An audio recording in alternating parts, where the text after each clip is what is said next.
Thanks for joining us today here on America's Retirement Headquarters, home of the Retirement Guys Formula and America's Medicare Associates with Nolan Baker and Scott Kirshner.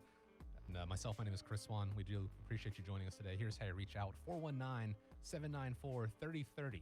It's 419-794-3030, online at americasretirementheadquarters.com. You might have heard me trip up a little bit at the beginning because you may be aware of this, that Nolan is not with us this week. But Scott, glad to be with you as always. And Chaz Price, glad to be with you as well. How are you guys doing today? Yeah, we're doing really, really well. I'm doing fantastic. AEP ended, as you all know, last Tuesday, and I'm feeling good. I can kind of breathe a little bit. I do have another week yet of open enrollment for the marketplace, but we're doing well. The weather is taking a turn, it's chilly out there a little bit, so I'm not real happy about that. But things are doing well. Things are ramping up for Christmas, and hopefully we can spend some really good quality time this year with Christmas and the family and friends. Absolutely. Yeah, good to be back on the show. Been a while, actually. Yeah, So it has been. glad I was able to fill in today. And yeah, my busy season, Scott, is actually coming to a peak too. The end of the year is usually really busy for advisors. Year-end planning, RMDs, all that good stuff. So got some vacation planned coming up here pretty soon, and yeah, I'm looking forward to it. I was going to say, well, most people, they ease into the holidays, maybe slack off that last week. Not the case with you guys, because there's a lot of end-of-year planning that needs to go on. And, Scott, I was going to say, you look like when you came in, you got a lighter spring in your step because the annual election period is over. But the question is, what's next for Medicare? We're going to talk about that later on in the show. But first, I want to talk about this. Millennials, that includes me, I'll go ahead and put that disclaimer up there, have witnessed plenty of economic turmoil in their lifetimes, like stock market and housing crashes. But an article in the New York Times points out one phenomenon that we have not experienced before is rapid inflation, like all of us are seeing right now. Suddenly, things cost more: gasoline, rent, used cars, restaurant meals. Baby boomers, on the other hand, well, you guys remember the great inflation of the 1970s, just as many of you are entering the workforce. Does that give boomers an advantage when it comes to controlling costs, or are their memories short? Do they have that tunnel vision? What are you noticing when it comes to clients coming in? Well, Chris, that's a great question. And in fact, I'm going to kind of throw it back at you here for a second also. But I am, I know you mentioned you're the millennial. I am barely, actually, but yes. I'm barely the boomer.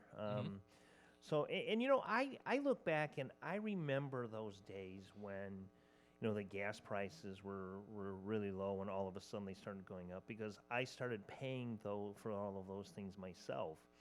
And, Chaz, I don't know about you, but I don't have a short memory. And I think what's happening right now with inflation, the way it is, as high as it is today, it brings back those memories for me. And the other thing that's really rising for me is my blood pressure. Yeah. It's not a good thing, but it just kind of infuriates me that when you look at COVID and what it's done to our economy and the way things are, and it's an excuse for people to offer subpar customer service. You go to any place and they don't have any staffing in that, and then it just infuriates me. And then I go to the store, and a week ago, Thanksgiving, I go to the store to pick up some things for the Thanksgiving dinner and the prices are just outrageous. Yeah. And I remember that, and I remember back in the day when inflation was really high, and my parents were complaining about it, and yeah, I was a boomer, but that stuff didn't really hit home with me. I recognized it, but now it brings back those memories. So I don't know, my opinion, yeah, I think that does help us to have a little bit more stability and faith in the market and understand how it's gone. But Chaz, what do you got to add? Well, yeah, I agree. I think the issue is beyond just millennials or baby boomers right now. It's kind of one of those black swan events or unique times in history when we're seeing some inflation, and most of everything that I've read says it's going to be more transitory. It's not something that's going to be long term. It's kind of a function of labor shortages and chip shortages or whatever it may be. I like to talk a little bit about the millennials because I love that generation. I feel like sometimes they get a bad rap. Chris, you guys get bad raps. I'm right there. Yeah. I'm almost a a millennial. Yeah, we're both on the cusp. I think you're on the other end. Yeah. I'm on. Yeah. I'm almost there. So, I mean, I think sometimes people blame millennials for stuff, and they do have a lot of good traits. Obviously, they're the first generation to come up in kind of that technology era, experienced virtual reality and the good internet, as I refer to it. But one of the things that some millennials do struggle with right now is debt. And I think more so than other generations, I think a lot of it has to do with student loan debt, and also the fact maybe that interest rates have just historically been lower during their lifetime, so they're more inclined to borrow. And what I think that's doing also is by having so much of debt in your financial situation, it's prohibiting them from really buying things, big ticket items, particularly houses and how furnishings for the house and appliances and some of those big ticket items that would definitely lead you to maybe think twice about buying something because it's accelerated, it's inflated in price. So that might be an issue. Also, why millennials aren't really affecting or feeling the effects of inflation so much, it could also be the fact that they're kind of in their peak earnings years right now. So the millennials are between the ages of 30 and 40 years old and should be, approaching their max earnings years, and their earnings should really be keeping up with inflation. And so maybe that's just not hitting home yet. Maybe they're still living at home with in the basement, mom and dad. You never know. So, You're not doing that, are you, Chris? No, I did that. I did that briefly between jobs a couple of years ago, where I stayed at my parents' house for about 6 months, and that saying "you can't go home again." It is it's the truth. You don't want to. Yeah, as soon as we got everything squared away, I told my wife, I said, "All right, we have to find a place to live because this is not going to cut it." But you're right, Chaz and Scott. Things do cost more right now, and it is in my instance, I can go. I don't like it, but you grin and bear it, and you just pay it if it's something that you need. Obviously, I wouldn't advise anybody out there to go out and maybe do house hunting right now while things are so elevated. But as I mentioned earlier, the great inflation of the 70s, as a lot of boomers were entering into the workforce, now they're on the other side of it. Inflation is still here, and they're retiring. And so it's one of those things where you have this money, you have this nest egg that you have saved up, and you plan on making it last for 20, 30 years, however you're going to spend in retirement. But if things are costing more, it kind of throws the whole plan into flux, right? So how do you guys counteract that? How do you account for the fact that not just things are going to cost more, but in this case, at an accelerated rate? Yeah, that's a good question. I think one of the common misconceptions that we get in the finance world is that investors tend to feel that inflation is good for the stock market and for the economy, the stock market particularly, because companies are able to charge more for their goods and services. When in fact, that is the case, but by having higher cost in inputs that go into making some of those products and services, companies either have to eat that cost or they have to pass it on to their consumers. And so it's actually not really a good thing to have inflation in the stock market as a general rule. But there are some sectors of the economy that you can invest in that would help offset that inflation. What I mean by that is, take for instance a category of investment called consumer staples, where the demand for those products like paper products and food and prescription drugs and pharmaceutical items and things like that, the demand for those products and services are really inelastic, meaning it doesn't move much whether they're $5 a roll or $10 a roll for toilet paper. You're still going to have to buy it. So looking at your portfolio, and yes, investing in equities has traditionally been one way that you can help keep up with inflation, but you really want to know exactly what type of stocks you own in that portfolio, because as I said, some sectors tend to hold up a little bit better than others as compared to like a consumer discretionary item where, as the name denotes, it's at the discretion of the consumer to buy it, like maybe a new car or travel or hobbies. They may be inclined to not buy those sort of items. So you see clients starting to shift portfolios from more of those cyclical names more into the everyday demand sort of investments. That's one way. Yeah, I look at that too, and there's a lot of people out there that, you know, we're going to find a way.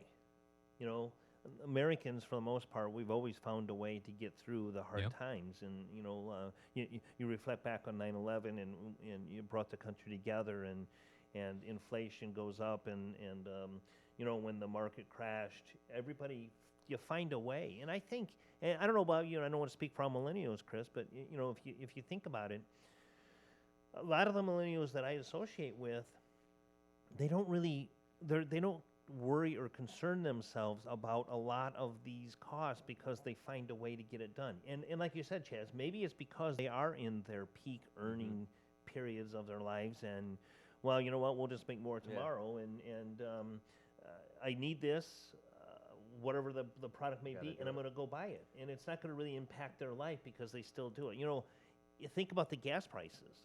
I'm driving a big pickup truck. Yeah. I remember the days when gas prices were skyrocketing, and people were getting rid of their gas guzzlers, they called them back then, and they still do, and getting these little cars. I remember my dad, he would drive, 20 miles to work, and he ended up buying this tiny little, he was a big guy, he bought this tiny little car that got like 38, 40 miles to the gallon back then.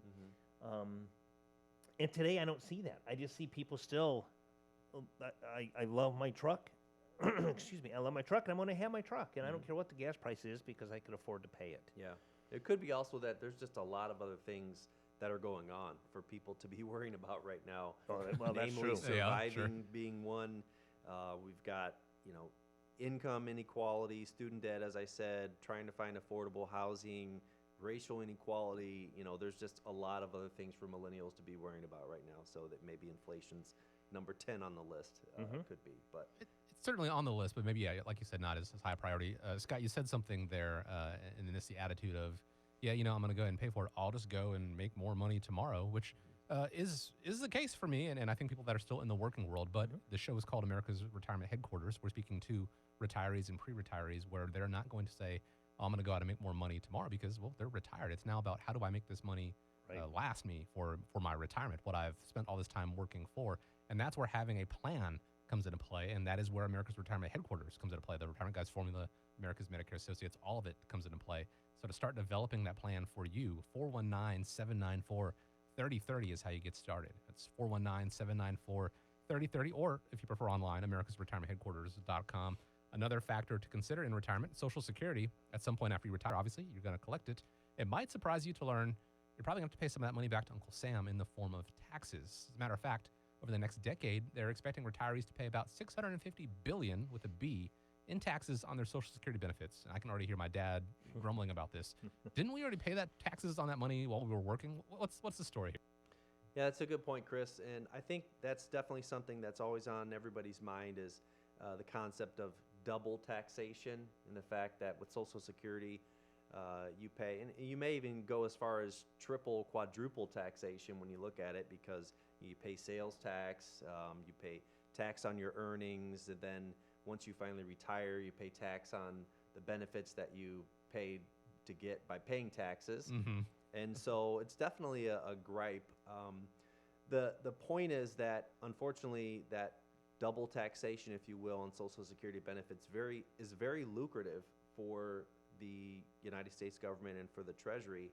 It's probably the top one or two sources of revenue for Social Security. The number one being that Social Security Reserve Fund that currently is, I think, in jeopardy.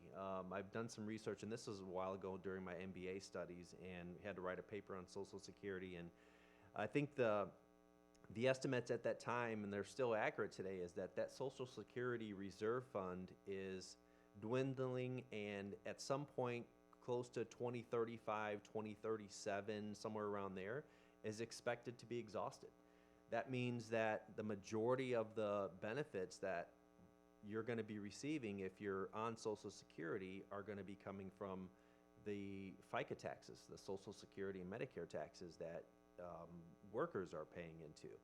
And so at this time, I believe it's about 16 payers for every one beneficiary.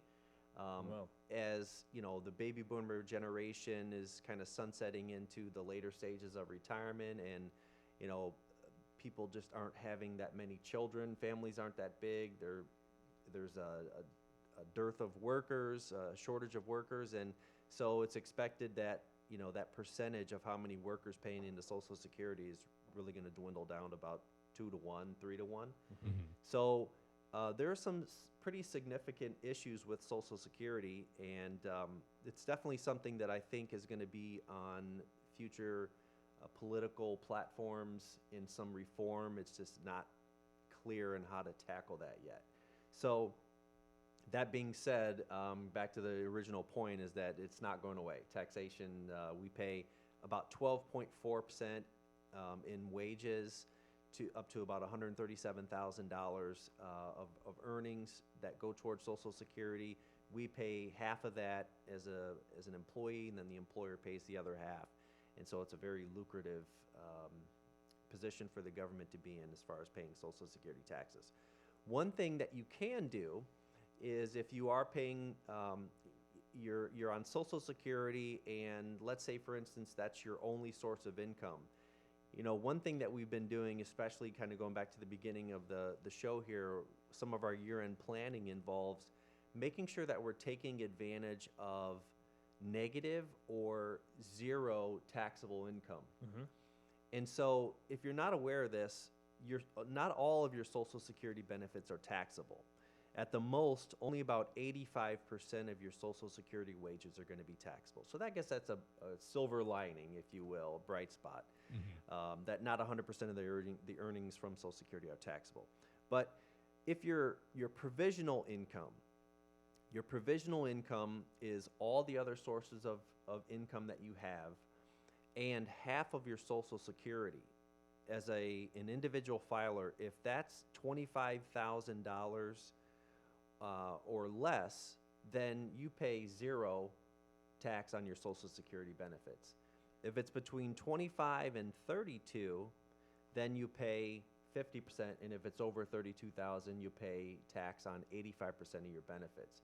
And so what we've noticed is that some families, some individuals that maybe Social Security is their only source of income. I had that situation just this week, and reviewing his tax return, he pays zero tax at all. His taxable income is zero. So the suggestion was, okay, in your IRAs, Steve, why don't we take and we convert some of the money in your IRA to a Roth IRA?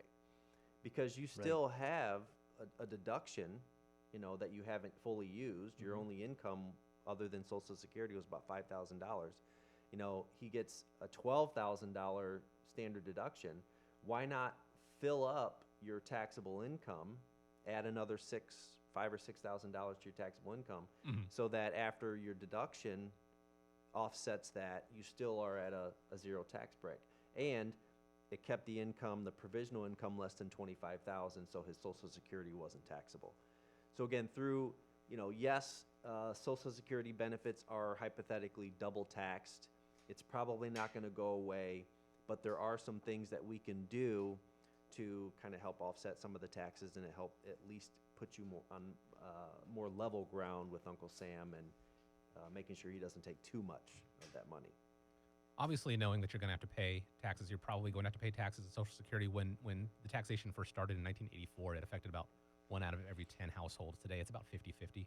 So it is increased because they have not, those income thresholds have not changed since when they were first incepted. People are making more money these days, and so that's why it affects more people. Just out of curiosity, I looked this up while you were talking, Chaz. I want you guys to guess. So according to SSA.gov, this is the last data they have is from 2013. They said it's about, you're right, about three people paying for every one beneficiary of Social Security. Yeah.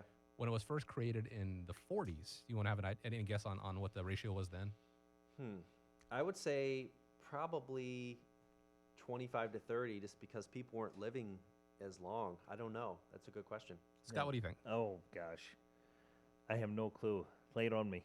In 1940, according to this, again from SSA.gov, 159.4 Wow. workers paying in for every one beneficiary. But you're right, though, because when people were claiming back then, they only lived maybe another 2 or 3 years beyond Social Security claiming age. These days, people are obviously living much longer, and that's great. Sure. But it's part of the reason that that and the fact that less people are paying in per one beneficiary is one of the reasons that Social Security is in the position it is right now. And so, like you said, the taxation situation is probably not going to change anytime down the road.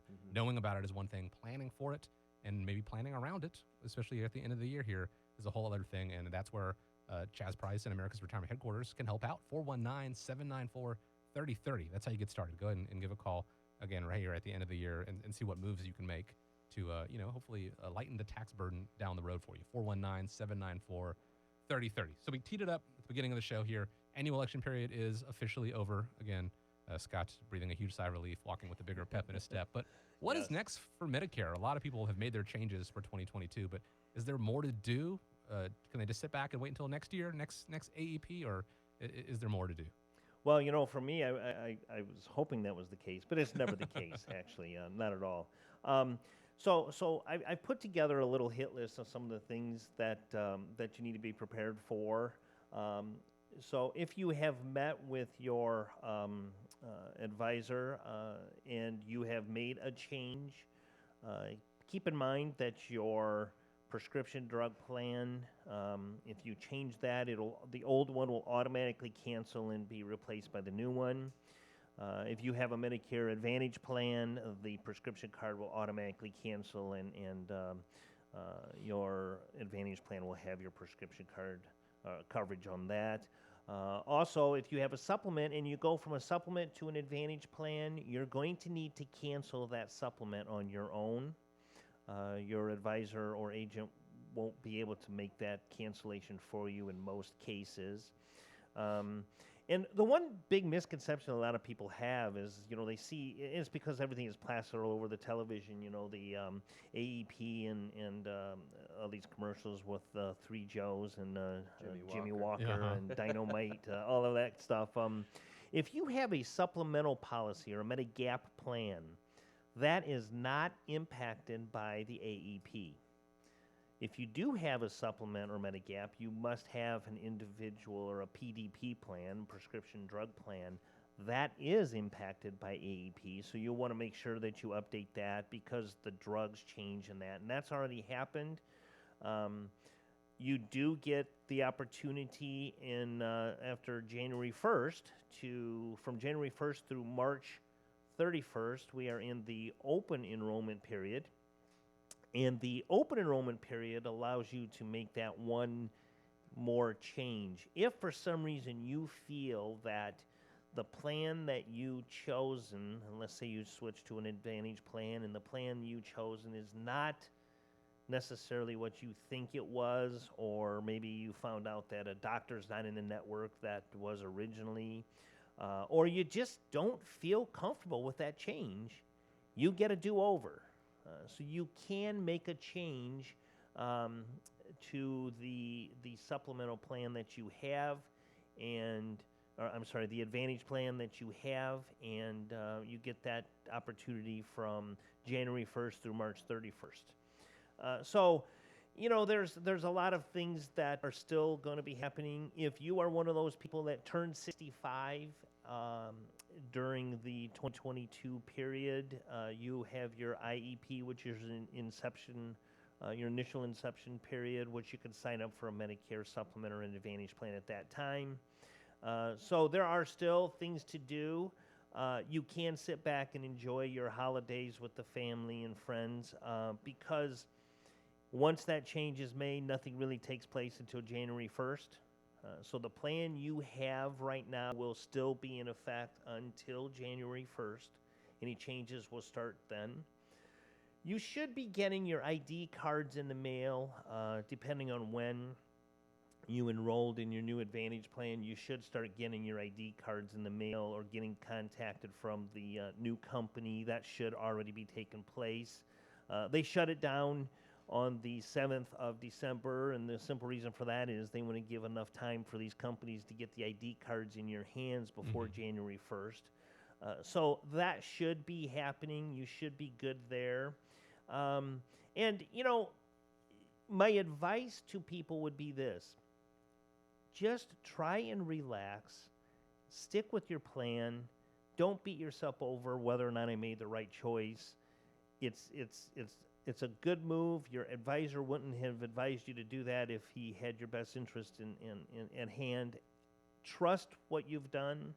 It's kind of like when I go buy an automobile, I beat myself up, and, you make that large purchase. Buyer's It's like, remorse. oh, yeah, buyer's remorse, and if I feel I got a good deal, I'm happy and I walk out of there and I forget about it. So there are a few things you have to do, but at this point, it's mostly on the agent or the broker. The companies will get their information out to you, and enjoy your holiday with your family and friends, and try to sit back and not worry about it. Ultimately, that's the most important thing, being able to have the confidence that you made the correct decision during the annual election period. So I wrote it down here. You got the annual election period, you got the open enrollment period, you got the IEP. I don't know how you keep track of all these, Scott. Fortunately, I don't have to. And fortunately for our listeners out there, they don't have to rely on me to handle their Medicare situations. That, again, is where Scott Kirshner comes into play. And to speak with him or anybody at the team at America's Retirement Headquarters, it's real easy. 419-794-3030. If you have questions about end-of-the-year planning, if you have questions about Medicare and what still can and can't be done, if you have questions about just putting your plan together to protect yourself from, the ups and downs of the market as you get closer to retirement, it's right there, 419-794-3030. You can always go online, americasretirementheadquarters.com. I said it at the beginning of the show, and I'm going to say it again because I truly do mean it. We appreciate you joining us here on America's Retirement Headquarters. I hope you have an excellent week ahead. If you hope you enjoy the holidays, if we don't get a chance to speak beforehand. And guys, as we wrap up, I want to leave you with the final word. Well, I echo what you said, Chris. I want to thank each and every listener for following us and listening. And Chaz, I want to thank you for stepping in. And Happy to do it, guys. Really appreciate it. And to everybody out there, enjoy your holiday and your family, and be safe through the holidays. Merry Christmas, Happy Holidays.